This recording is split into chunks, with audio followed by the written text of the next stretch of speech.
In the fall of 1930, legendary British explorer Bertram Thomas set out on his most historic journey.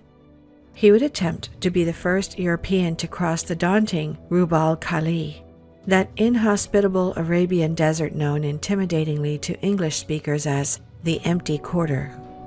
Covering an area of some 250,000 square miles, stretching through Saudi Arabia, Oman, the United Arab Emirates, and Yemen in the south of the Arabian Peninsula, the Empty Quarter is larger than the country of France, the largest sand desert in the world in terms of volume, with 800-foot-tall dunes blocking the path of would-be travelers. But if any European was going to be able to cross it, it was probably Bertram Thomas. Born in Somerset, England in 1892, Thomas had been sent to Mesopotamia during World War I, where he quickly took to the area and its people, and they to him, fighting alongside local forces and even becoming a high-ranking political advisor to the Sultan of Oman. He knew the area and what he was in for. He knew how to survive. So, on October 6, 1930, he set off from Salalah on the coast of Oman in the company of 25 Bedouin guides to begin his historic attempt. As he later described, they struck northwards over the Kara Mountains, some 3,000 feet high, through frankincense groves, and thence into the great unknown steppe. For the next 59 days, Thomas was neither seen nor heard from. In fact, his own government was unaware of where he was or what he was doing, and would likely have expressly forbidden him from making the attempt if they had known about it, leaving Thomas to conduct the mission in secret. If things took a turn for the worse, there would be no rescue party. Finally, on February 5th of 1931, Thomas appeared in Doha, Qatar, healthy and unharmed, and with an incredible bounty taken from the desert in tow. On his way across, he had collected over 400 natural history specimens, including 21 species new to Western science. Yet, natural history specimens were not all Thomas had brought back from the desert. No, his journey had seen him obtain something even more incredible: a story. One told to him by his Bedouin guides, which had been passed down through generations. The story of an ancient lost city in the desert, hidden beneath the sand. In the words of one of the guides, "It was a great city, our fathers have told us, that existed of old. A city rich in treasure, with date gardens and a fort of red silver. It now lies buried beneath the sands, some few days to the north." With no time to spare in his grueling attempt to cross the desert, Thomas had been unable to pursue the lost city. And though he intended to return to pick up the chase, he was never able. He did, however, record the story as it was presented to him in his seminal book, Arabia Felix, where it quickly caused a stir among European audiences. One man who became particularly enamored with the lost desert city was none other than T.E. Lawrence, more famously known as Lawrence of Arabia. To his friends, Lawrence wrote, "I am convinced that the remains of an ancient Arab civilization are to be found in that desert. I have been told by the Arabs that the ruined castles of the great King Ad, son of King Ad, have been seen by wandering tribes in the region. There is always some substance in these Arab tales." Lawrence even made plans to go to the desert and search for the lost city, but never got the chance after he tragically died in a motorcycle accident in 1935. However, before he died, Lawrence gave the mysterious city a nickname which stuck. He dubbed it Atlantis of the Sands. Could this lost city really exist? An Atlantis of the Sands, just waiting to be discovered? Before we continue, we'd like to thank ExpressVPN for sponsoring this video. ExpressVPN is the #1 VPN provider on the market, providing the best security and top-notch internet speed. Oftentimes, when we do the research for our videos, we browse into many websites containing declassified documents and sensitive information. But we always use ExpressVPN to stay more anonymous.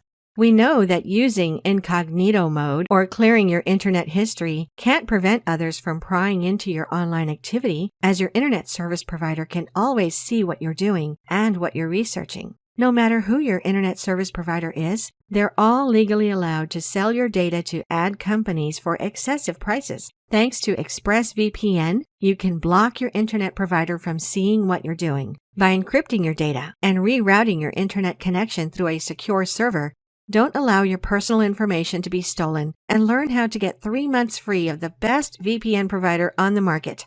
Visit expressvpn.com/universe inside you. Within the Quran, there is a record of an ancient tribe which has long confused historians and scholars. Known as the Ad, the tribe of an area called Iram, they do not appear in the texts of Judaism or Christianity. Curious, since all three of these Abrahamic religions are built upon the same history and thus contain mention of the same ancient tribes and events. Think King Solomon, Moses and the Egyptian Pharaoh, Noah and the flood, and so on, all in the holy books of all three traditions, but not the Ad. Most famously, the tribe appears in the Quran when Muhammad warns unbelievers, "Have you not considered how your Lord dealt with Ad, the tribe of Iram, who had lofty pillars, the likes of which were not produced in all the land?" Many scholars have asked why the Ad of Iram would not have been mentioned elsewhere if they really did construct things, the likes of which were not produced in all the land. Did the Ad really exist? And if they did, then what happened to them? To this second question, the Quran provides an extraordinary answer. According to the Quran, the Ad of Iram were a tribe which existed on the Arabian Peninsula after the flood of Noah. There, they constructed a powerful kingdom, using their vast wealth and expertise to build monuments on every high place and build palaces as if they will live forever. They were not afraid to assert their power over their neighbors, viciously conquering many on the peninsula. As the Quran states about the Ad, "And when you seize as tyrants." But this immense power led to arrogance, the people of Iram becoming idolatrous and wicked. That was Ad. They denied the signs of their Lord, disobeyed his messengers, and followed the command of every stubborn tyrant. Because of this, Allah sent the prophet Hud to warn the people of Iram to renounce their wicked ways. Yet, the people of Iram were unmoved. In an attempt to convince the Ad that Hud was speaking the truth, Allah then sent a terrible drought which afflicted Iram. At its height, Hud pleaded with the Ad, but still, they would not listen. Finally, the Ad saw a cloud formation approaching Iram and believed the rains had come at last, that they were saved. How wrong they were.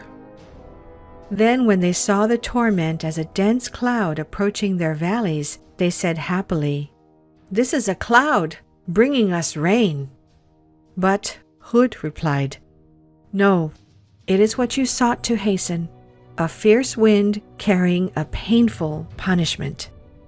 It was not rain these clouds were bringing, but a sandstorm. And the result was cataclysmic, as the Quran describes. And as for Ad, they were destroyed by a furious bitter wind which Allah unleashed on them non-stop for 7 nights and 8 days, so that you would have seen its people lying dead like trunks of uprooted palm trees. Do you see any of them left alive? And thus ends the story of the Ad of Iram. Their fate, their city, according to the Quran, obliterated by a sandstorm, buried beneath the desert sands as though they had never existed. The question asked by many scholars is whether this story is merely a rhetorical tool an allegory meant as a not-so-veiled threat against turning away from God, or whether there really could be the remains of an ancient, once powerful kingdom buried beneath the Arabian sands. At least one thing is for sure. While the Ad of Iram may not exist in the other Abrahamic traditions, the Quran is not the only place their story is told. During the 9th century CE, the earliest copy of what would become one of the world's most popular and long-standing books was being assembled in Syria. It would bring together the earliest myths and folktales of Persia into an extraordinary compilation which would become known as Alf Layla wa Layla, 1001 Nights. The basic premise of the book was simple. A Persian king discovers his wife has been unfaithful and has her executed. He then marries a succession of virgins, but has them each executed the morning after the wedding before they have a chance to be unfaithful. Eventually, the king marries a woman named Scheherazade, who on the night of their marriage begins to tell him an incredible story, which she does not finish. The next morning, the king, desperate to hear the story's conclusion, does not have Scheherazade executed. That night, she finishes the story, then begins another. This repeats every night, each of the stories she tells representing an ancient Persian myth, until, after 1001 nights, the king decides to spare her life, and the two live happily ever after. After its initial creation in the 9th century, the book's compilation grew and expanded over the years based on the religious and political climate of the time. In the late 9th and 10th centuries, stories were added from Iraq. In the 13th, stories from Egypt and Syria entered. As this continued, century after century, the book became a sort of living history piece of the myths and stories of the Middle East. The book finally appeared in Europe in 1704, first in French and then, after its popularity exploded, in English, German, Italian, Dutch, Danish, and Russian before the end of the 18th century. It remains in print all over the world to this day, helping to shape our modern understanding of the history of the region. There is one story within 1001 Nights which warrants particular attention. The story of a man named Abdullah bin Ali Kalibah. In the story, he goes out into the desert in search of his lost camel, whereupon he discovers an incredible deserted city. I dismounted, and hobbling my dromedary and composing my mind, entered into the city. Now when I came to the castle, I found it had 2 vast gates. Never in the world was seen their like for size, inlaid with all manner of jewels and jacinths, white and red, yellow and green. Beholding this, I marveled with great marvel, and thought the case mighty wondrous. Then entering the citadel in a flutter of fear, and dazed with surprise and affright, I found it long and wide, and therein were lofty palaces laid out in pavilions, all built of gold and silver, and inlaid with many colored jewels, and jacinths, and chrysolites, and pearls.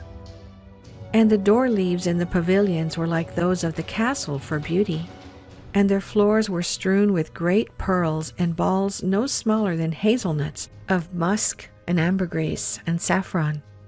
Now when I came within the heart of the city and saw therein no created beings of the sons of Adam, I was near swooning and dying for fear.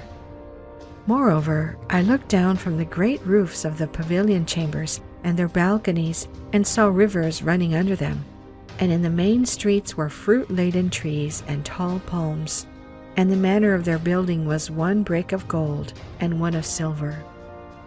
So I said in myself, doubtless this is the paradise promised for the world to come.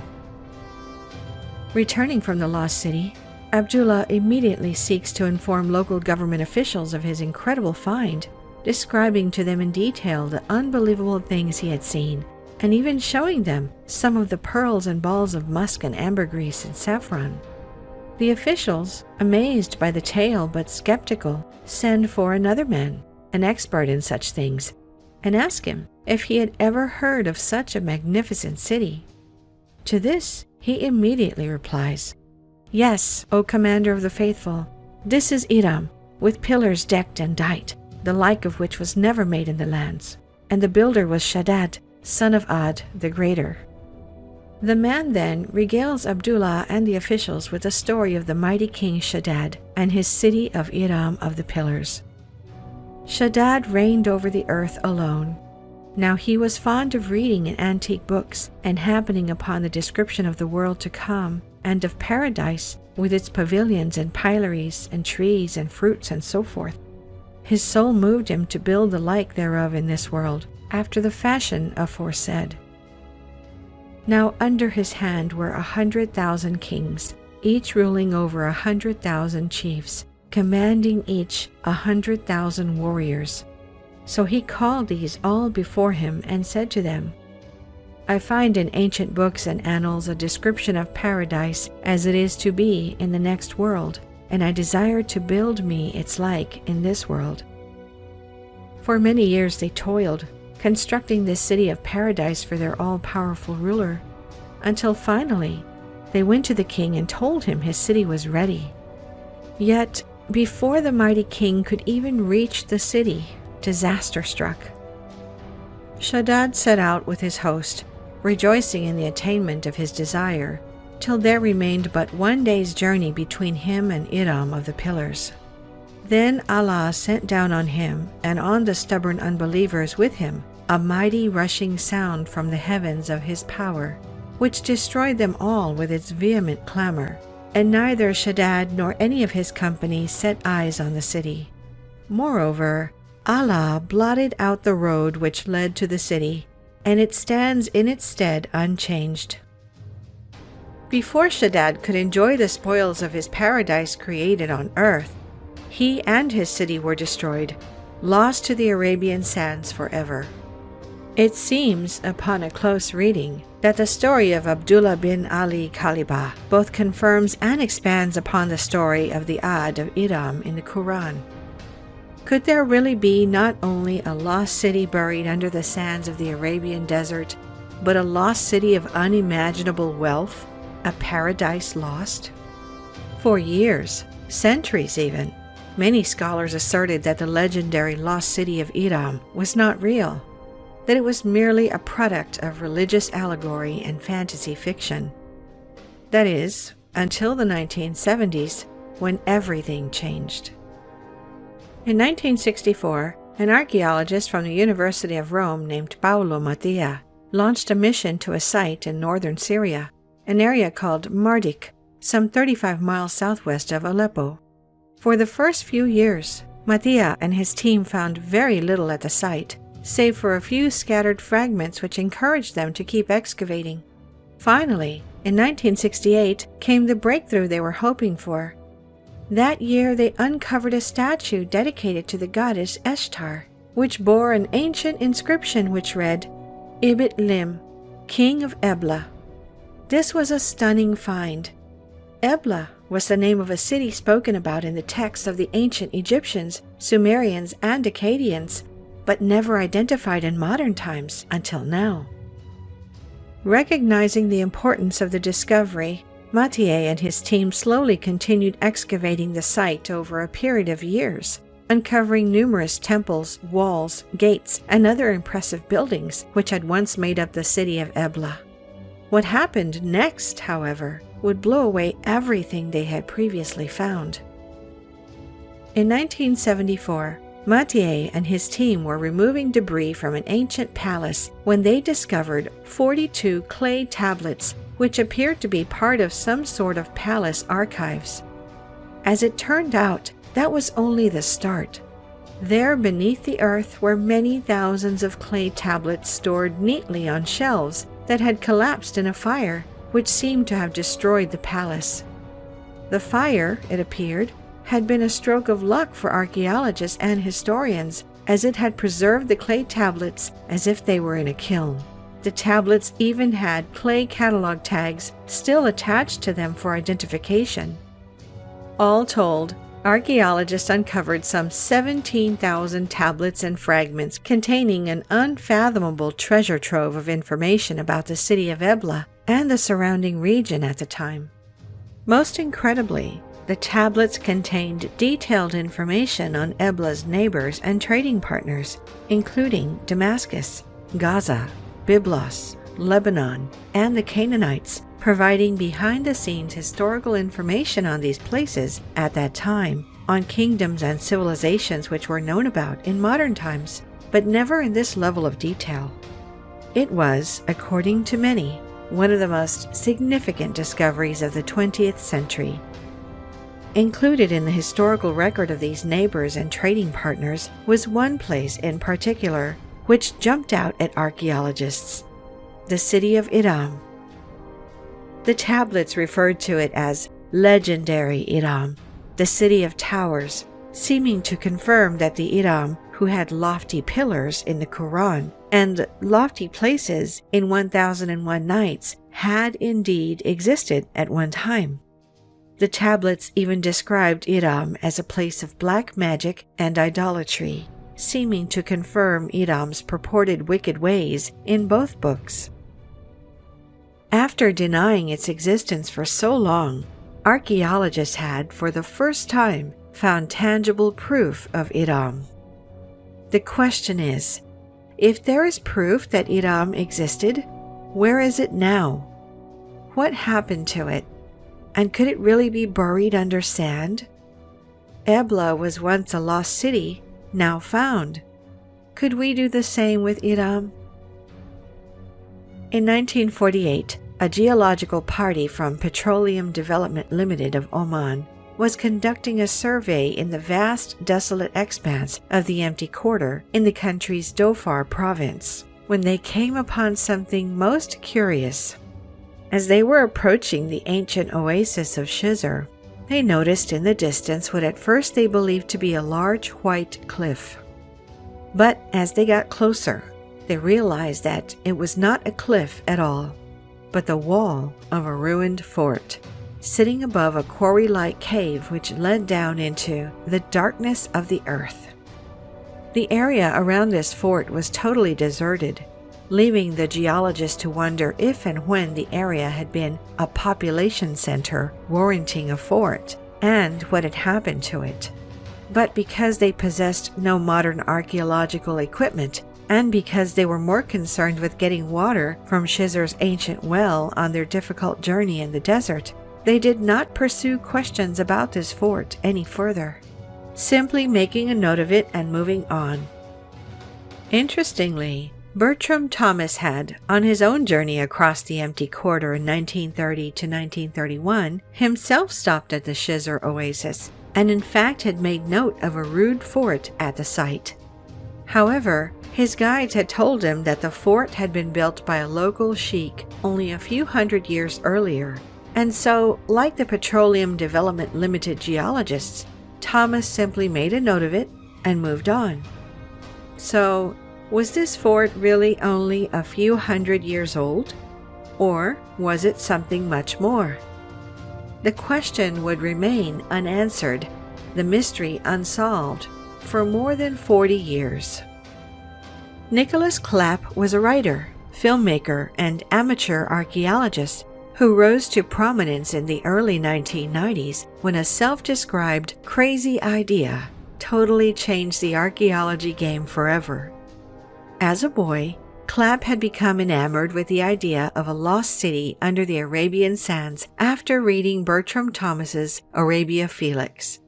By the time he had reached adulthood, Clapp had resolved that where Thomas had failed to return to the area and find the city, he would pick up the chase, and he would succeed. But first came the crazy idea. In the early 1980s, Clapp would, out of the blue, call NASA's Jet Propulsion Laboratory in Pasadena, California, a place famous for its satellite radar imagery. To the scientist who answered the phone, Clapp would ask a simple, if unheard of, question. If a city was buried in the desert, could you see it by this radar? Somehow, Clapp convinced the scientists at NASA not only that he wasn't a crank caller, but to take his ideas seriously. In fact, they agreed to scan the empty quarter with a special radar system which could see through sand and pick out subsurface geological features during their next shuffle radar flight in 1984. Using the images obtained on this flight, Clapp and Jet Propulsion Laboratory scientists noticed something astonishing. There, stretching throughout the region and across the empty quarter, was an extensive network of ancient trade routes, roads where hundreds of thousands of traveling camels had packed down the Earth's surface, now hidden under sand. Clapp was convinced that these ancient trade routes held a secret to a city lost under the sands. He surmised that where these trade routes converged would have been ancient population centers, the centers of trade along a trade route. And in fact, when he looked closer, Clapp noticed that a great number of these ancient roads seemed to converge on the same place, the Shizr Oasis. Armed with this information, Clapp enlisted the services of an American archaeologist named Juris Zarins and a British explorer named Sir Ranulph Fiennes, and together they headed to the area to find out what was going on. Almost immediately as the team began digging, they knew they were onto something. First, they discovered that the locals who had told Bertram Thomas that Shizr's fort was only a few hundred years old were correct. The fort only was a few centuries old, except it was built on the rubble of something much, much older.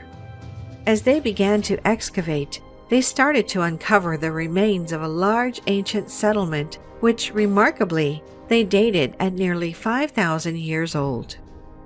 At the center of this ancient settlement was something truly spectacular.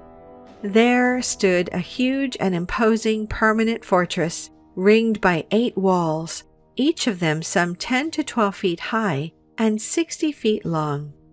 At each corner of the fortress stood a massive tower, some 10 feet in diameter and 30 feet tall. Based on what they found within this fortress, it appeared to be a royal residence for the king, a processing and storage facility for the ancient city, and a record-keeping center for an ancient center of trade. There was more, though. As they continued their work, archaeologists discovered what had become of this once thriving settlement.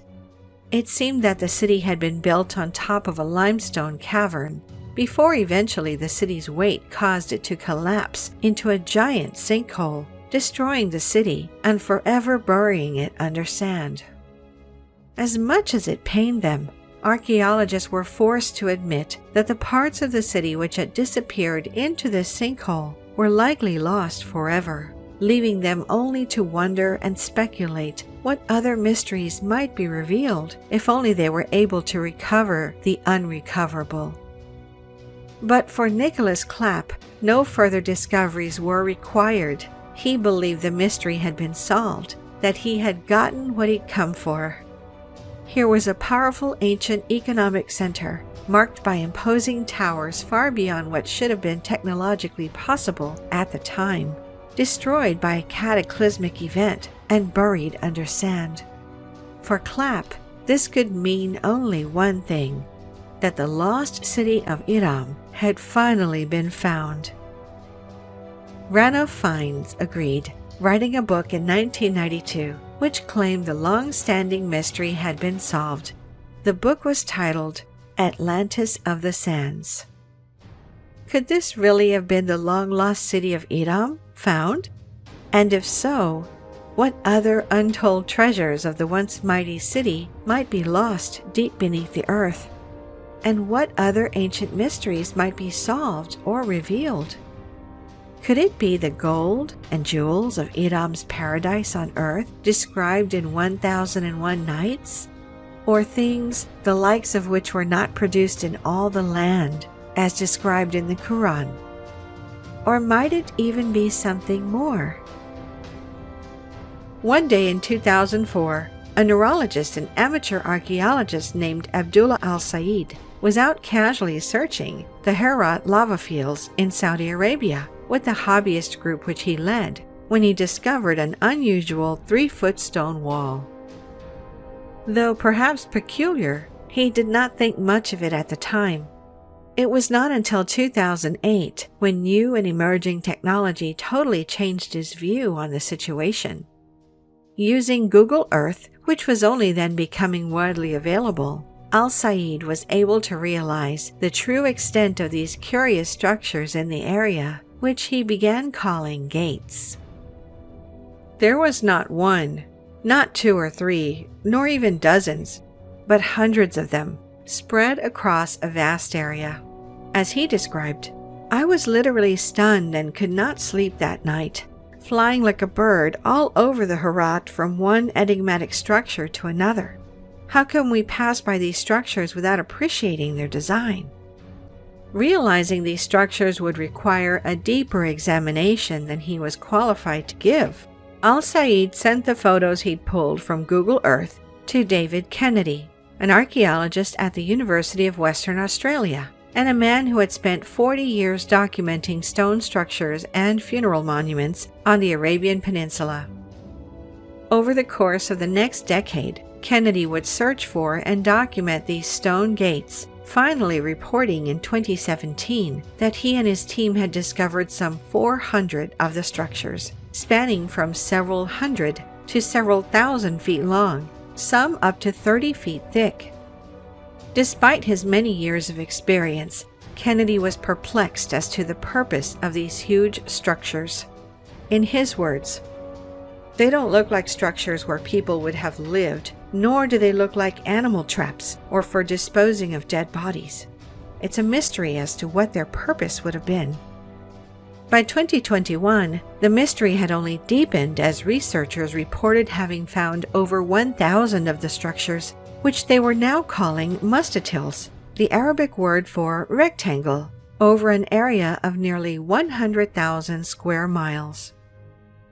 Even more astonishingly, archaeologists dated the structures at over 7,000 years old, making them older than Stonehenge. The more mustatils that were found, the more baffled archaeologists became. What were these structures for, they asked, and why were some highly visible, while others seemed almost hidden? Moreover, how were the ancients able to communicate how to build these imposing structures over such great distances? And how had they managed to build some on the sides of mountains and volcanoes? It is an archaeological mystery to be sure, but then again, it is but one of a growing number of archaeological mysteries popping up around the region in recent years. Consider, for example, the enormous stone circle found in the Golan Heights in 2015, revealed to be the same age as Stonehenge. It is actually 5 circles made up of huge stones between 6 and 8 feet in height. In Hebrew, it is known as the Wheel of Giants, and perhaps with good reason. At over 500 feet in diameter, it is almost twice as big as Stonehenge. David Kennedy points out that similar big circles have been found throughout the region, all with a similar appearance, too close to be a coincidence. Who could have built these massive stone circles, and why? Or consider the ancient funerary avenues found in 2022, stretching for thousands of miles across the Arabian Peninsula, ancient corridors linking oases and pastures, bordered by thousands of burial monuments. What ancient civilization could have created these ancient superhighways stretching for so many thousands of miles? In the opinion of one archaeologist who works in the region, the archaeological finds coming out of these regions have the potential to profoundly change our understanding of the early history of the Middle East. But how? Some have an answer. According to some, an explanation for the giant stone structures, buried cities, and extensive roadways discovered across the Arabian Peninsula can be found where the mystery of the lost city of Iram started, in the pages of the Quran. There, the Ad of Iram are described not only as a mighty tribe of imposing pillars and economic might, but as huge and powerful individuals, large enough to uproot trees with their bare hands and carve houses into mountains. Who is mightier than us in strength? The Ad ask. Perhaps their giant stature allowed them to build not only the paradise city of Iram, but the huge stone structures and superhighways found across the Arabian Peninsula, across deserts, on the sides of mountains, in lava fields. Interestingly, while the Ad of Iram do not appear in the Jewish or Christian Bibles, they sound an awful lot like something that does. The Nephilim. In the book of Genesis, the Nephilim are mysterious beings with enormous size and strength, described as the offspring of the sons of God and the daughters of men. Giants so large that in their presence, humans became like grasshoppers in our own sight. Could the Nephilim have been the Ad of Iram? The connection goes further and gets more mysterious. Genesis describes the Nephilim as mighty men who are of old. In Islam, there is a group of ancient deities called the jinn, who are also known as the Old Ones. Like the Nephilim, the jinn were said to have procreated with humans, and, according to some, it was these jinn that built the city of Iram. Interestingly, the ancient Arabic word for pillar, as in Iram of the pillars, has another meaning: Old One.